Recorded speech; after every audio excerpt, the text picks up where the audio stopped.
Seja bem-vindo ao podcast do Inova Social. Eu sou Vitor Vasques e hoje nós vamos ter um bate-papo sobre educação.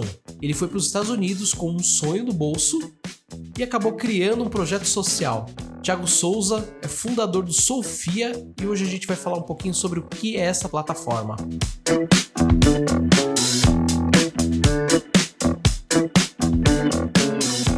Thiago, seja bem-vindo. Obrigado, Vitor. Eu quero que você conte um pouquinho o que é o Soufia, da onde que vem essa origem e o que é essa plataforma hoje. Obrigado pela pergunta. Soufia é uma plataforma digital que conecta mulheres que moram em abrigos nos Estados Unidos com alunos que querem aprender inglês em qualquer lugar do mundo. Então, a gente é uma escola de inglês online, conceitualmente. Como eu vim de uma origem muito pobre, eu decidi em um momento da minha vida que eu ia dedicar sempre 20% do meu dinheiro e 20% do meu tempo em projetos sociais. Então, eu venho fazendo isso desde os 19 anos de idade. Então, 20% do dinheiro, 20% do tempo em projetos sociais. Com 19, o 20% do dinheiro era quase nada. Mas com o meu tempo eu fazia bastante coisa. Mas aí foi aumentando e começou a ser mais relevante. Então, no Brasil, eu trabalhei gerenciando alguns orfanatos, eu fiz projetos muito legais com crianças com deficiência, com paralisia infantil. Também trabalhei com pessoas em situação de rua, viciados em algum tipo de droga, álcool, essas coisas. E quando eu cheguei aqui, basicamente todos esses projetos eles ficaram no Brasil.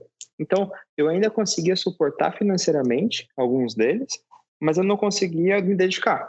Então, com esse compromisso, eu falei, beleza, eu vou fazer alguma coisa aqui nos Estados Unidos. Eu comecei a trabalhar como voluntário em abrigos de pessoas que moravam em rua aqui em Nova York. Naquele momento, quando eu vi essa possibilidade de fazer trabalho voluntário, meu objetivo era um só. Preciso fazer alguma coisa e parece que o que mais precisa aqui nessa região onde eu moro é de ajudar pessoas que estão dormindo em abrigos ou estão dormindo na rua. Então, bora, vou tentar fazer alguma coisa.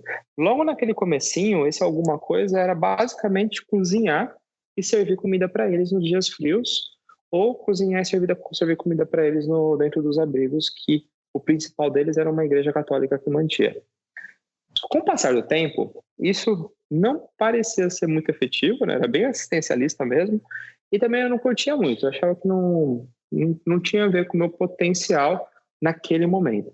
Então eu comecei a propor um programa de coaching para aqueles moradores de abrigo. Falar, beleza, vocês são pessoas extraordinárias, vamos fazer um projeto de coaching, eu posso tentar ajudar vocês a conseguir se colocar no mercado de trabalho ou, sei lá, a buscar qual talento que vocês têm e que não está sendo utilizado. Nesse processo de coaching, ele era muito bom, porque eu tinha chance de interagir com eles, e então eu comecei a conhecê-los melhor, mas era melhor ainda porque eu tive a chance de evoluir meu inglês, que era também um dos motivos impactantes de eu não ter conseguido fazer nenhum negócio nos Estados Unidos. Então era bom para mim e era maravilhoso para eles, porque era uma troca boa. Em fazendo essas entrevistas ou esses processos de coaching, eu percebia que os homens, no geral, eles eram menos compromissados. Então, a cada 3, um faltava para reunião. Mas que as mulheres eram super compromissadas. Nunca nenhuma faltava. Tem alguma coisa diferente entre elas e eles. Eu percebia também que os homens e as histórias eram todas meio bagunçadas. Assim. Era uma história de má gestão mesmo da vida. E, no geral, envolvia algum tipo de vício, ou seja, droga, álcool. Mas, normalmente, tinha algum tipo de addiction. Mas, já nas mulheres, a história era meio parecida, assim. Elas não tinham muito a ver com addiction, não tinham muito a ver com a má gestão da vida, mas tinha mais a ver com um terceiro afetando claramente a vida delas.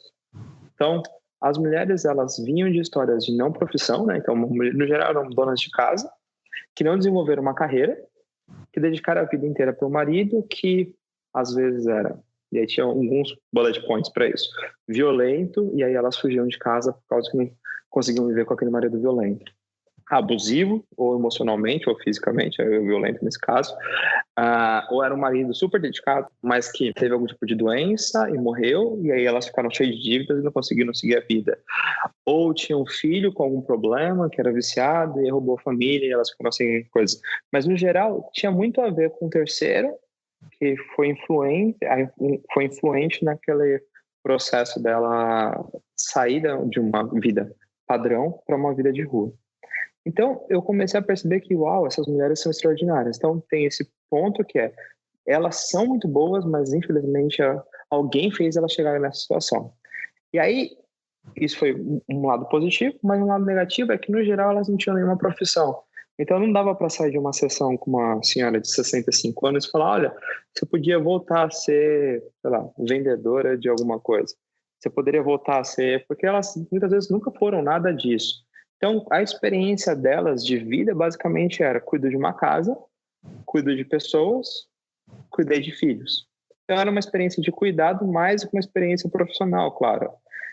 Daí, somado à minha necessidade de fazer aquelas sessões de coaching para eu aprender inglês, falei, caraca, pô, tem um negócio aqui, tem um business, que eu adoro falar com elas porque eu aprendo com elas, né? Então, eu tô aqui que eu quero ser bonzinho e tudo mais, é verdade, mas principalmente porque é a chance de eu treinar meu inglês com o americano. E com elas é mais legal do que falar do que com os caras. Principalmente com as que eram mães e tudo mais, elas me respeitavam, elas cuidavam de mim ali. Estava numa conversa onde eu erro bastante, até hoje no inglês. E até hoje eu tenho a mesma experiência. É uma conversa de que elas não querem me expor, elas querem me ajudar a melhorar, tal. Elas estão ali porque para elas estão ali para ter a minha ajuda, mas claramente elas se preocupam em me ajudar. Então, tem de forma nata ali um educador. Então, pô, se tem um educador ali, se não tem uma outra profissão clara, lógica, que elas poderiam seguir de forma replicável, assim, então, pô, isso está aí. Vamos transformá-las em professoras de inglês. Então, foi daí que nasceu o site do Sofia, e o Sofia nasce logo na sequência do meu encontro com um cara chamado Felipe Marinho, que também fazia projeto social comigo, e que tinha muita vontade de fazer alguma coisa, algum business aqui nos Estados Unidos. Então, a gente falou, beleza, então, nós dois percebemos que dá para investir nessas mulheres.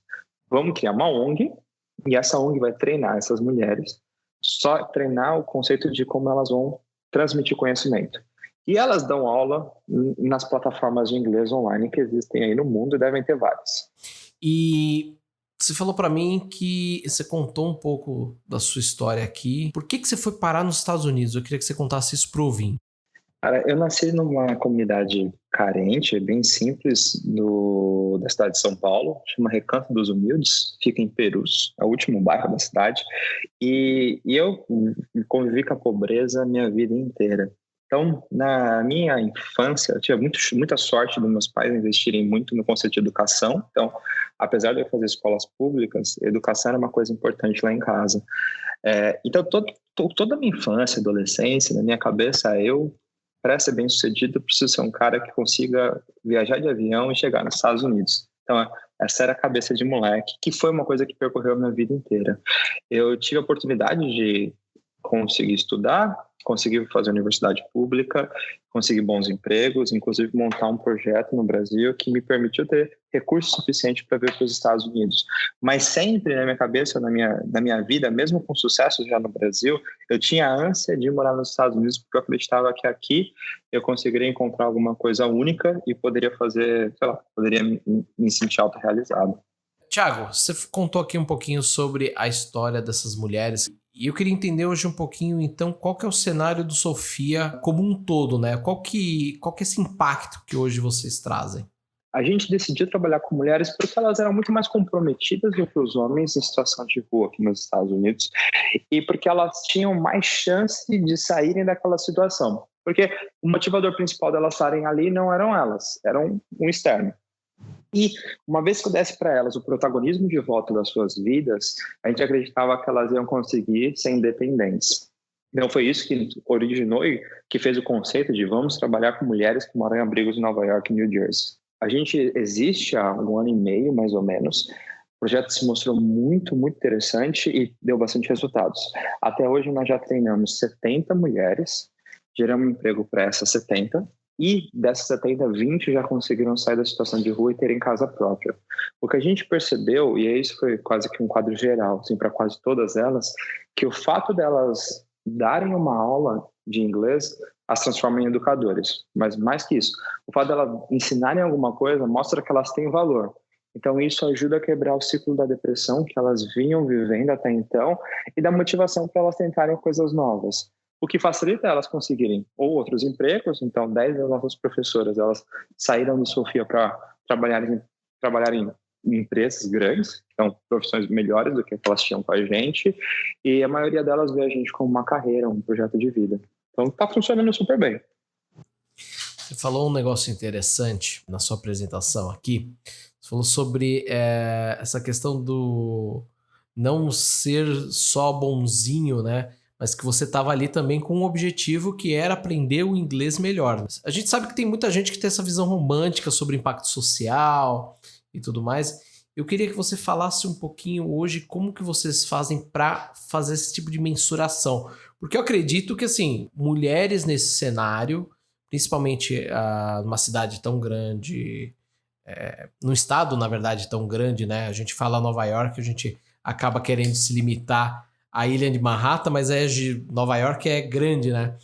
Mas eu acredito que tenha um cenário bem grande, principalmente na periferia. Como que vocês transformam, então, uma mulher que chega aí com uma história dessa numa profissional? Como que vocês fazem esse processo de recrutamento? Como que vocês chegam a treinar e depois falar, não, essa pessoa aqui ela tá pronta para ser uma educadora? Quando a gente quis nascer com um projeto, a gente queria ser uma ONG que treinasse essas mulheres para darem aula nas plataformas digitais. A gente deixou de ter esse pensamento quando a gente viu que as primeiras mulheres que foram treinadas pela gente foram rejeitadas em todas as plataformas, todas. Nenhuma delas, foram 5, tiveram oportunidade em nenhuma plataforma. E são dezenas de plataformas e a demanda é maior do que o número de professores disponíveis. E mesmo assim elas não conseguiram. Então a gente viu que o mercado não estava preparado para aceitá-las. A gente teria que ensinar para o mercado que elas tinham valor. Por conta do preconceito mesmo, de que educar é mais difícil, de que um morador de rua não é confiável o suficiente para dar aula de inglês ou para fazer qualquer coisa. Então naquele momento a gente falou, peraí, então já que não dá para ser uma ONG que treina pessoas, vamos ser uma empresa, um negócio que faz lucro. Então a gente decidiu ser uma B Corporation, uma empresa com objetivo final de transformação social, mas que junto a isso faça lucro. Quando a gente nasceu como B Corporation, a gente falou, beleza, então vamos dedicar a vida para isso. Então vamos fazer isso ser um negócio e não só um projeto bonito. Para ser um negócio, a gente não consegue fazer sozinho, por 1 milhão de motivos. Um dos motivos é que a gente não é educador e a gente não sabe transformar uma mulher moradora de rua em professora de inglês. A gente até sabe treiná-la e fazer coisas legais, porque a gente viu que todas elas tinham o que era necessário para ser um educador, né? Elas já aprenderam várias coisas na vida e já ensinaram várias coisas na vida. Então, conceitualmente, isso era uma frase minha para elas, todo mundo é um educador, porque todo mundo aprendeu e todo mundo ensinou.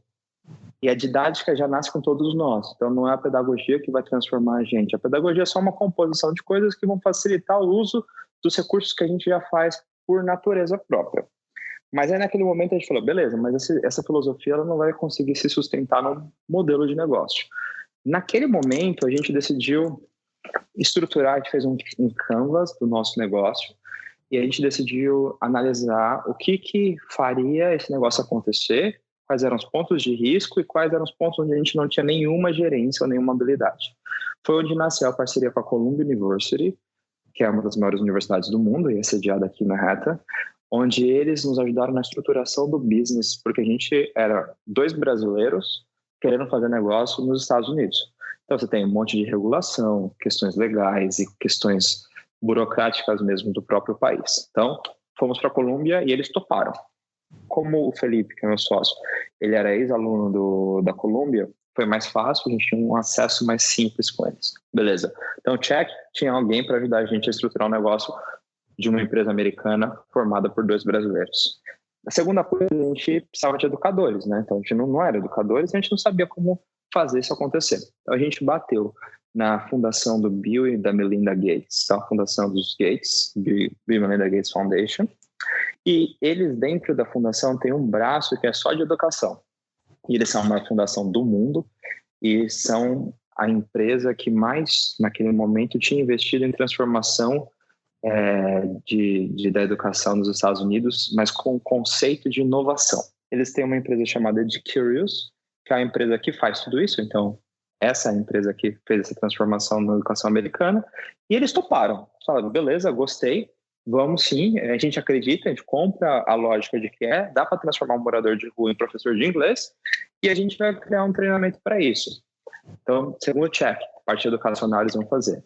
Terceiro check que a gente precisava a gente não entende de tecnologia, e já que a nossa plataforma tem que ser uma plataforma robusta e bem estruturada. Já que o nosso professor ele é diferente, vamos usar isso como uma vantagem competitiva e fazer uma plataforma mais dinâmica e menos quadrada que nas plataformas de ensino. Aí, fomos atrás de uma empresa brasileira de desenvolvimento de software e fechamos uma parceria com eles. Quando a gente fez esses 3 checks, a gente falou, agora dá para a gente virar um negócio. Vamos tratar todos os dias desse projeto como um business e, inclusive, para as pessoas que nós selecionarmos, vamos mostrar para eles que são business e eles têm que lidar disso como um business. Foi isso que fez, acho que, toda a diferença. Porque a Bill e Melinda Gates Foundation, eles são fantásticos, eles vieram, contrataram um ex-secretário de educação para estudar um morador de rua. Então, eles fizeram uma imersão na vida de uma mulher morando em rua. Baseada nisso, eles criaram um sistema de transformação no que elas sabiam de vida em recursos para elas usarem para ensinar. E, além disso, a gente construiu mais de 1.000 aulas. Então, eles construíram mais de 1.000 aulas para que os alunos conseguissem aprender de uma forma diferente e para que os professores tivessem um suporte, o suporte mesmo pedagógico que eles não aprenderam. Então, eles fizeram isso e a gente conseguiu fazer isso em 1 ano, mais ou menos. Fizemos isso em tecnologia, lançamos uma plataforma, nossa plataforma é muito legal, é super dinâmica, e a Columbia University nos ajudou a conseguir montar uma empresa realmente bem estruturada. Então, a gente é uma empresa hoje em Delaware, que tem um selo de B Corp nos Estados Unidos, que é super difícil de conseguir, e atende todas as legislações possíveis e imagináveis que os Estados Unidos dependem. Então, foi assim que a gente conseguiu estruturar a empresa, e uma vez que a gente tinha cara de empresa, ficou muito mais fácil levar para elas a seriedade também e a responsabilidade de estar numa empresa. Então, para todas elas entram através de um processo seletivo, fazem um treinamento que é bancado pela gente, a gente paga para elas serem treinadas, então quem não é bom para seguir para a próxima fase já ganhou um treinamento e ganhou um dinheiro por ter feito esse treinamento, e os melhores começam a dar aula, e os que dão aula e têm notas ruins, eles vão para reciclagem, os que dão aula e têm notas boas, eles continuam ganhando mais dinheiro. Então foi meio que assim que a gente conseguiu garantir que todo o fluxo se fechasse bem. Uma curiosidade, eu acho que é uma curiosidade muito pessoal, mas talvez o ouvinte também esteja pensando isso. Como que vocês fazem hoje? Nós estamos falando de que eles estão em condições de morador de rua, né? Muitas mulheres já saíram dali, já foram para dentro de empresas e tudo mais, então provavelmente já se reestruturaram. Mas e aqueles que estão começando? Como que eles começam a dar aula? Vocês têm um espaço? Como funciona? A resposta é sim, temos. Mas o mais legal é como é que a gente consegue esse espaço. A gente, logo no começo, como a gente não tinha muito recurso, então a gente autofinanciou o projeto e a gente não tinha tantas conexões, a gente foi falar com o Centro de Moradores de Rua de Nova York e pedimos para a gente criar laboratórios de informática dentro dos abrigos onde os moradores de rua passam à noite. Então, foi assim que a gente começou. Essa foi a modalidade 1. Mas não deu muito certo, porque a gente percebeu que o abrigo era um ambiente hostil e não tinha cara de empresa. Então, eles iam para lá, davam as aulas, mas eles não pareciam estar se sentindo transformados. Era mais ou menos uma nova atividade que o abrigo criava. Então, a gente falou, beleza, então vamos alugar espaços próprios. Só que a gente está em Manhattan, né? Talvez um dos metros quadrados mais caros do mundo. Sem dúvidas. Então, não é muito bom negócio você conseguir alugar espaços lá. Mas a gente conseguiu fazer. A gente fez parceria com uma igreja e alugou um salão de uma igreja. E foi legal, porque já deu uma transformação absurda, porque a gente tinha um escritório, era dentro de uma igreja, mas era um escritório, e que eles começaram aí. Só que também não tinha cara de empresa, tinha cara de religião. E como a gente é laico, né, então a gente não defende nenhuma religião dentro da empresa, a gente começou a ter alguns problemas com os nossos professores muçulmanos. Então a gente falou, beleza, apesar de ser um espaço, só que como era dentro de uma igreja, tinha alguns problemas, a gente falou, vamos sair daqui. Só que como a gente sabia nesse momento foi o nosso, acho que o momento de virada do Sofia. A gente falou, beleza, não dá para a gente sustentar um negócio vendendo aula pelo preço que a gente vende, pagando um metro quadrado dos Estados Unidos de Nova York. Então, ou a gente cria um sistema para a gente não pagar isso, ou a gente vai ter que repensar o modelo de negócio. O que a gente fez? A gente foi batendo nas prefeituras. Então, a gente falou com o prefeito de Nova York e o prefeito de Jersey City, que são as duas cidades que a gente atua. E fez para eles fizemos uma proposta, falando, olha, a gente está ajudando suas cidades, então a gente precisa que vocês cedam espaços públicos para a gente. Em Nova York, o que a gente conseguiu foi pequenos espaços em vários prédios públicos, então livrarias, bibliotecas e outros centros comunitários, que a gente tem hoje um lugar como se fosse um co-workspace, onde nossos professores podem ir. A gente conseguiu fechar com a Columbia University, que eles têm uma área gigante dentro dela. A Columbia University ela fica na parte de cima de Manhattan, então é uma parte onde a gente tem bastante tutor, onde eles podem ir lá. Mas o grande deal aconteceu em Jersey City, onde eles deram para a gente um andar de um prédio gigante, para a gente colocar quantos professores a gente quisesse, e esse prédio ele fica na boca de Manhattan. Então, é 5 minutos para o nosso professor de Manhattan chegar e é dentro de Jersey City. Então, foi onde a gente conseguiu estabelecer. Então, conceitualmente, hoje a gente tem um escritório no Bronx, um escritório em Jersey City e vários pequenos polos ao redor da ilha para os nossos professores darem aula. Depois que eles conseguem se estabelecer e começam a ter casa e tudo mais, a gente financia para eles toda a estrutura necessária para eles darem aula dentro de casa. Que hoje é basicamente o quê? O computador e a internet. Mais ou menos, né? Então, hoje a gente tem um conceito de que ele vai fazer um home office mesmo. Então, no home office dele, a gente tem como se fosse uma franquiazinha. A gente estabeleceu uma mesa, uma cadeira, um headset, um padrão de internet, um computador, uma câmera e um background para eles darem as aulas e tudo mais. Então, para tentar estabelecer uma mesma qualidade de tudo que a gente consegue, audiovisual, que a gente consegue dentro do nosso escritório na casa deles. Enfim, eu confesso que eu tô maravilhado com o projeto e com o tanto de coisas que vocês conseguiram. Eu sinto que, assim, tem toda uma questão também de ser criativo, de correr atrás de soluções criativas para o negócio, né? Mas eu queria que você falasse também um pouquinho sobre quem é o cliente do Sophia hoje. Nossa estratégia de marketing no começo foi: vamos fazer uma transformação social e vamos vender isso. Vendemos quase nada, tá? Então, nosso cliente 1 era um cara que queria ajudar o projeto. Tinha meia dúzia de pessoas. Aí a gente falou, putz, não é legal. Então, não dá pra gente esperar que alguém compre o nosso produto, né? Compre o produto delas, baseado na lógica de vamos ajudá-las. Então, quem compra aula de inglês hoje compra para se autoajudar. Então, vamos ajudar as pessoas, né? Vamos mostrar para elas que comprar o nosso curso é melhor do que todos os outros. Como a gente tem professores americanos, conteúdo criado pela Bill e Melinda Gates Foundation, a gente tem estrutura tecnológica de ponta, com a inteligência artificial e tudo que você imaginar, beleza, vamos vender isso, né? E por trás, ou no final, você ainda ajuda uma outra pessoa.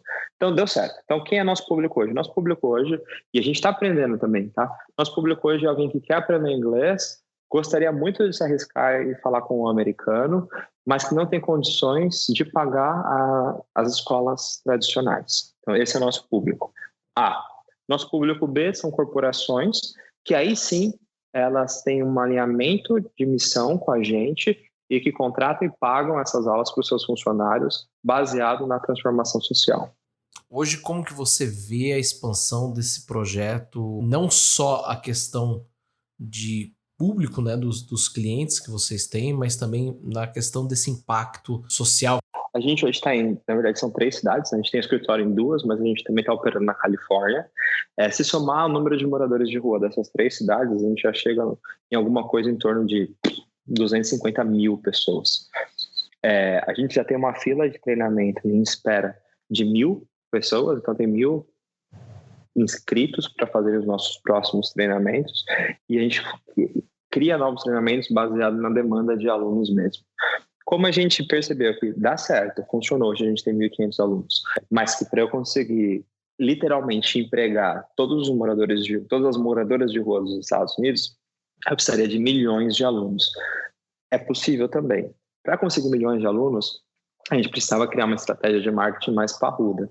Foi quando, há 2 meses atrás, a gente fechou uma parceria de troca de equity com uma empresa chamada Nonstop, que é uma empresa que tem muitos influenciadores brasileiros, onde juntos a gente vai lançar um aplicativo no começo do ano que vem para oferecer inglês de graça para qualquer pessoa.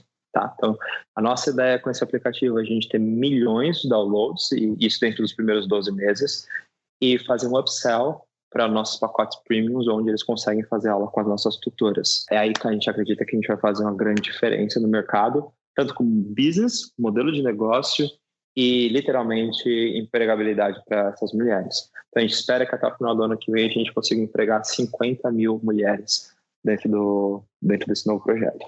Eu queria voltar um pouquinho e falar sobre essas mulheres, uma coisa que você falou lá atrás, e a gente acabou aqui conversando. Você fala sobre, num determinado momento ali no comecinho, você fala sobre o coach, né, para essas mulheres. E hoje a gente tem uma visão, pelo menos do brasileiro, do coach meio distorcido, meio, como que eu posso dizer, sem ser tão pejorativo alguns coaches sérios que a gente tem no Brasil. Mas a visão que a galera tem aqui do coach é que o coach é o cara que tá ali só enrolando. Eu queria que você falasse um pouquinho sobre como que é esse primeiro contato com essas mulheres, né? E depois como que foi o processo quando vocês criaram a Sofia de apresentar mesmo isso para essas mulheres.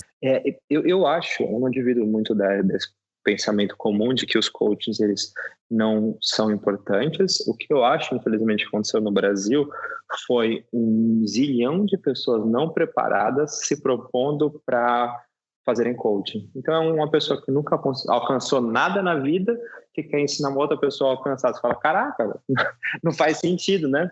Primeiro, conta a sua história para eu conseguir seguir.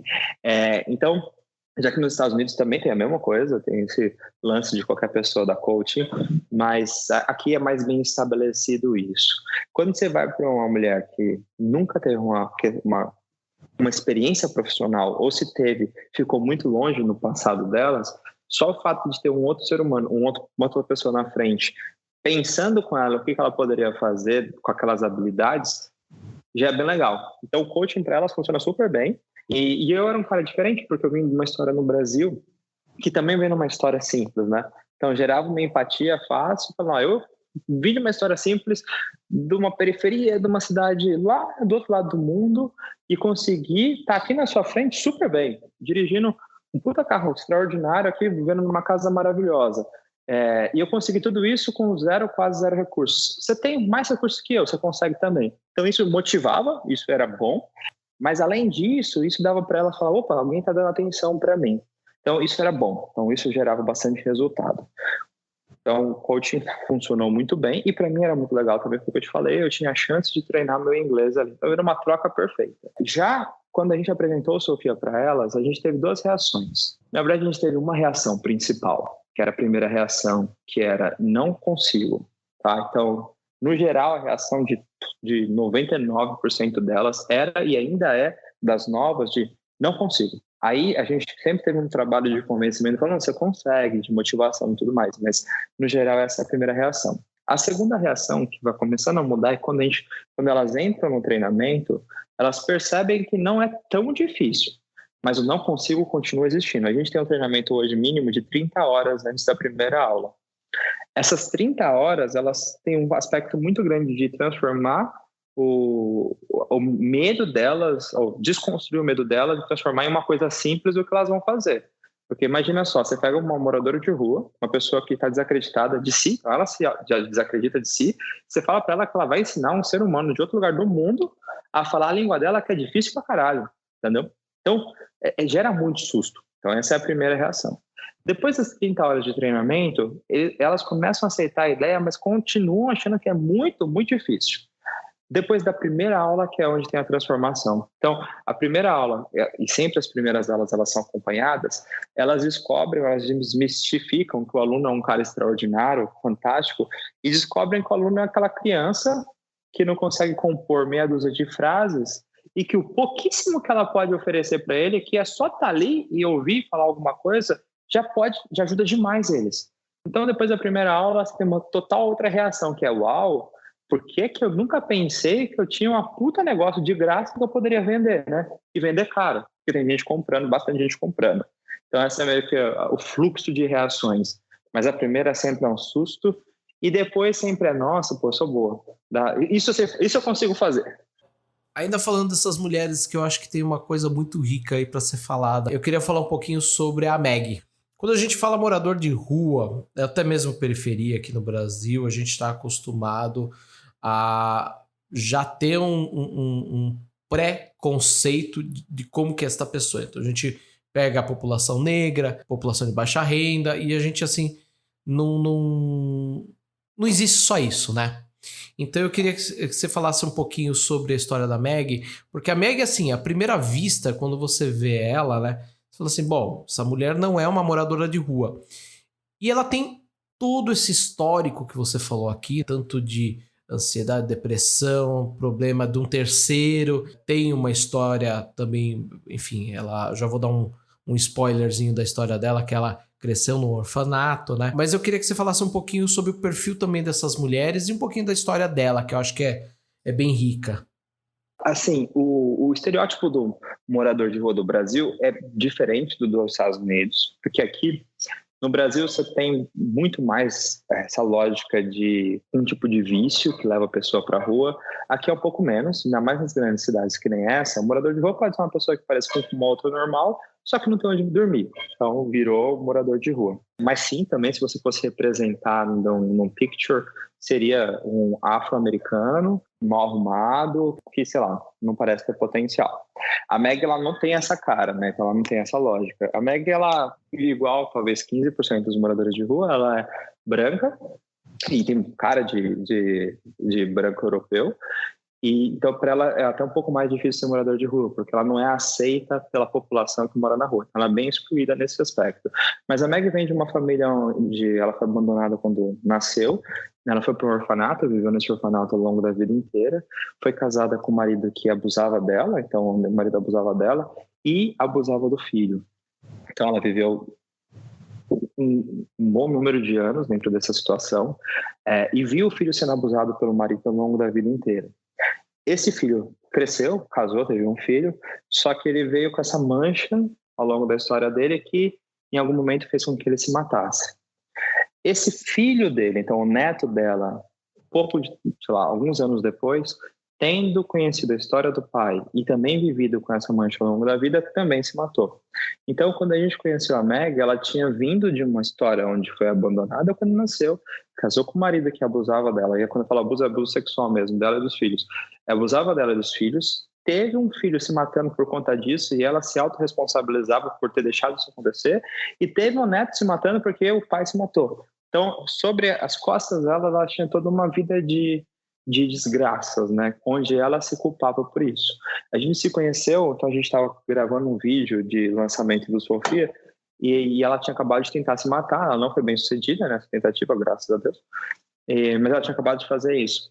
E ela estava acabadaça, assim, não tem nada a ver com a Meg que a gente vê nos vídeos hoje. E aí a gente já conheceu. E ela estava muito aberta de tentar alguma coisa, porque ela não tinha mais nenhuma esperança. Mas no fundo, ela não tinha conseguido se suicidar porque ela realmente queria viver. Só que ela não tinha uma forma de uma linha para onde seguir. Foi daí onde ela conheceu a gente tratou ela não como uma vítima de qualquer situação, a gente tratou ela como um profissional. Então ela passou por um processo seletivo, passou no processo seletivo, claro que naquela situação ela estava muito debilitada, então a gente pessoalmente escolheu ajudá-la. Mas ela conseguiu passar no processo seletivo, passou no treinamento, começou a dar aula e ela deu mais de 1.000 aulas já. E ao longo desse último ano, teve uma transformação clara na vida dela, tanto em estética quanto em autoestima. E ela começou a lidar melhor com os problemas dela, porque ela começou a ver que ela tinha um potencial, os alunos dela são maravilhosos, eles adoram ela. Então ela começou a criar conexões pessoais com um monte de aluno. Eles gostam dela, então eles escolhem ela e ela fica feliz por ser escolhida por alguém. E hoje ela está num outro cenário, ela tem uma casa própria, uma casa legal, ela restabeleceu o contato dela com a família que ela deixou de ter, né? Então ela tem vários filhos e aí ao longo da vida ela adotou algumas crianças também, então ela já tinha abandonado tudo isso quando ela foi para a rua, ela voltou à conexão com todo mundo e ela hoje vive com o objetivo de viver. Então ela está bem e tudo isso aconteceu porque a gente deu a chance dela ter um emprego e alguma coisa que fosse meaningful. Thiago, sem palavras, eu acho que o projeto todo tá mais do que parabéns. Eu entendo todos os desafios que vocês tiveram, até mesmo esse desafio da língua é um grande desafio também, né? De chegar num país, por mais que seja os Estados Unidos, que a gente esteja acostumado, talvez até com a cultura americana, mas você foi aí se aventurar e foi aquilo que você falou no começo do podcast. Tinham vários detalhes que você talvez não tivesse pensado e tudo mais. Claro, teve a ajuda da universidade, mas enfim, tem uma história muito rica nisso tudo. A gente tá chegando ao nosso fim aqui, infelizmente, do nosso podcast. Eu acho que a gente tem uma história muito rica e grande demais para caber só num episódio. A gente tá fechando aqui o ano com essa história. Eu acho que não tinha como fechar melhor. E eu queria te deixar, então, aqui aberto para você deixar aqui a sua mensagem final aqui. E eu gostaria só de acrescentar hoje, especificamente, eu queria fazer uma coisa diferente do que eu fiz com os outros convidados. Eu queria pedir para você deixar uma mensagem não só geral, mas também para aquela pessoa que está te ouvindo, que tem muito o seu perfil. Tá numa periferia, ou que tem um grande desafio como esse, e que você tem uma super história de vida. Então a palavra está com você. Show, obrigado. Eu, pensando numa mensagem final em relação à Sofia, acreditar que existe mais potencial onde ninguém está vendo é fundamental, porque a gente consegue achar negócios em lugares que... A gente está em Nova York, né? Pensa, uma boa parte dos nossos professores, eles moram em abrigos em Wall Street. Então, pensa que algumas das melhores mentes do mundo passam por eles todos os dias. E imaginar que a gente lá do Brasil conseguiu enxergar essa oportunidade aqui, diz que o mundo apresenta zilhões de oportunidades que muita gente qualificada e preparada, olhando para elas, não consegue enxergar. Então, se pensar em empreendedorismo, ser empreendedor faz sentido e dá para ver coisas que nem os gurus viram. Então, isso é uma coisa. E pensar para o cara que ouve a gente agora e que está numa periferia, a vida é sua, né? Acho que a vida é nossa e a gente define o que fazer dela. Algumas pessoas têm mais elementos de sorte, outras têm menos. Algumas têm mais suporte, outras têm menos, mas todo mundo tem o mesmo potencial. Então, arregaçar a manga e tentar step by step, passo a passo, pode fazer para a gente um futuro muito melhor. Tá? Então, o que eu fiz, que eu fico muito feliz de ter feito e me ajudou muito, foi eu nunca olhava para baixo ou para quem estava do meu lado. Eu sempre olhava para cima. Então, eu me inspirei em quem era melhor do que eu naquele lugar que eu estava. Então, quando você está numa periferia, quem é melhor que você talvez seja o dono da farmácia, o dono do mercado, sei lá, o dono da barraquinha de cachorro-quente. Mas aí você dá um passo. Aí quem é melhor que você é o cara que fez uma faculdade ou o cara que fez um curso profissionalizante. Aí você dá mais um passo. Aí quem é melhor que você é seu professor. Aí você dá mais um passo. Quem é melhor que você é seu empregador. Você dá mais um passo, é seu diretor. É o presidente, é o Bill Gates, sei lá. E aí, se inspirando e olhando para essas pessoas, você acaba pegando algumas coisas que elas fizeram que podem ser os gatilhos para as grandes mudanças de vida. E foi o que aconteceu comigo e eu sou muito feliz e grato a Deus de ter tido essa oportunidade. Thiago, eu queria agradecer sua participação. O ouvinte, a gente se vê em 2020, porque esse é o último episódio de 2019, nessa temporada que a gente trouxe histórias riquíssimas. Até lá, tchau! Tchau!